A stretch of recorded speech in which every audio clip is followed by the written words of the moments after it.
বড় মসজিদের পাশে সেলিম মামা নাকি 10 টাকা থেকে খিচুড়ি বিক্রি করে প্রায় 15 বছর ধরে। সেই 15 বছর ধরে এখন পর্যন্ত 10 টাকা যাত্রাবাড়িতে খিচুড়ি পাওয়া যায় ঢাকা শহরে। আমার কাছে জিনিসটা অনেক তাজ্জব লেগেছে, আজগুবি লেগেছে। আসলে সত্যি কিনা এবং 60 টাকায় নাকি ভরপেট খাবার খাওয়া যায়, তাতে অনেক কিছু পাওয়া যায়, ডিম থাকে, খিচুড়ি থাকে, বিরিয়ানি থাকে, অনেক ধরনের আইটেম তার কাছে আছে।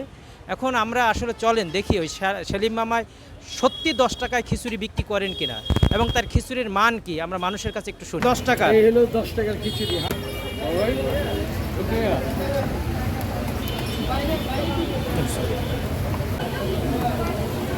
ভালো না ভর্তা চাই দে। এটাও 20 টাকা। এটাও 20 টাকা।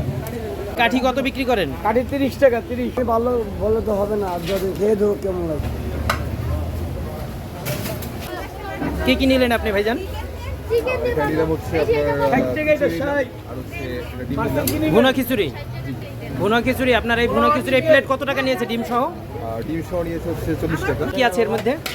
এখানে হচ্ছে ডিম দিয়েছে, তারপর হচ্ছে আপনার খিচুড়ি আছে, ভুনা খিচুড়ি, আর হচ্ছে পাশে ভর্তা আছে। খাবার কেমন? খাবারের এটা পার্সেল এবং চিকেন কি নিতে আসছেন ভাই? কাঠি পোলাও নিব। কাঠি পোলাও। কাঠি পোলাও। এই কাঠি পোলাও কতদিন ধরে আপনি নিচ্ছেন এখান থেকে? আমি প্রথম এই প্রথম আসছেন? কি কেরানীগঞ্জ থেকে আসছি। কেরানীগঞ্জ থেকে আসছেন? কি নিতে আসছেন? কত টাকা করে নেবেন আপনি? কয় টাকার নেবেন? 30 কিছু দিব জাকি। আপনি ব্যাগ আনতে গেছে আপনার জন্য। এই যে 30 ডিম আর খিচুড়ি।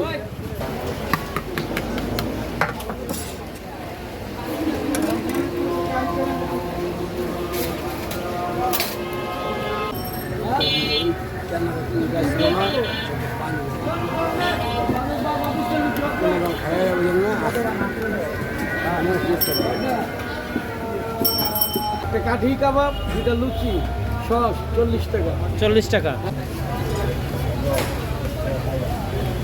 10 টাকা পাইবা। 20 টাকা হয়েছে তো আর 120।